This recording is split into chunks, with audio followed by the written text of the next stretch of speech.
Coffee, టిఫిన్లు, వంట చేశారా? లంచ్ టైం కూడా అవుతుంది కదా. వంట చేసేసారా? ఏం కూర చేశారమ్మా? మీరెక్కడి నుంచి అండి?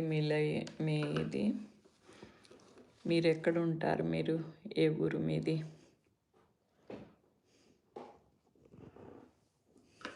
వంట కూడా అయిపోయి ఉంటుందిగా మీకు. యా.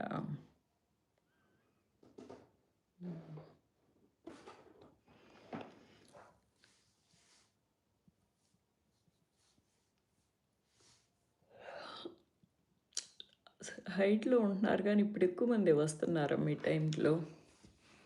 రోజు కంటే 8 పెట్టేదానికంటే ఇప్పుడు ఎక్కువ మందే వస్తున్నారు. నర్సరావుపేట మీది. ఓకే తల్లి. యా.